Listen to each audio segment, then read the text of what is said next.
لا إله إلا الله محمد رسول الله.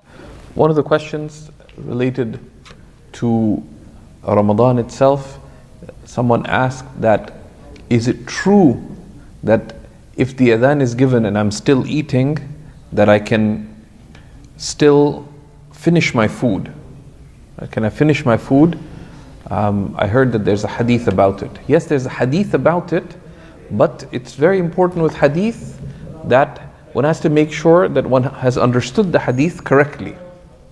So it's come in hadith of the Prophet ﷺ that if the adhan is given and one of you is eating, then let them complete their food. So the Prophet ﷺ said that, but it's not understood in the way some people argue. Imam An-Nawawi tells us that there is consensus, that there is scholarly consensus that any food or drink consumed after the moment Fajr enters breaks one's fast. That any food or drink consumed after Fajr time enters breaks one's fast.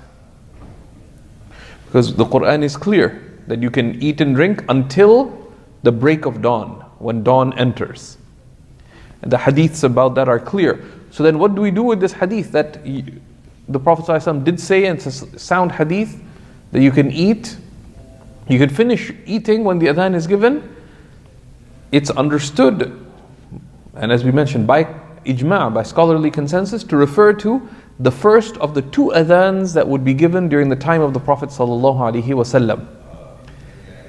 Right? The Prophet ﷺ had, the main mu'adhin was Sayyidina Bilal ibn Rabah, but also the famous blind companion, Sayyidina Abdullah ibn Maktoum, would also give the adhan.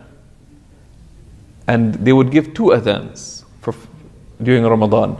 One adhan to indicate that now is the recommended time for you to stop eating. But that time is recommended. So if you started eating your suhoor late, you still have food in your mouth, finish it, because this is the recommended time. So it's referring to the first adhan, not to the adhan of Fajr. And between the two, as the Sahaba described, would typically be about 50, the extent of 50 verses of the Quran, which is about 10 minutes roughly, right? 10 minutes. So that's what it refers to. But once Fajr time is in, one does not eat or drink. Then if you do have something in your mouth and the time's coming in, take it out. Right? That's not considered wastefulness, it's obligatory. Right? It's obligatory.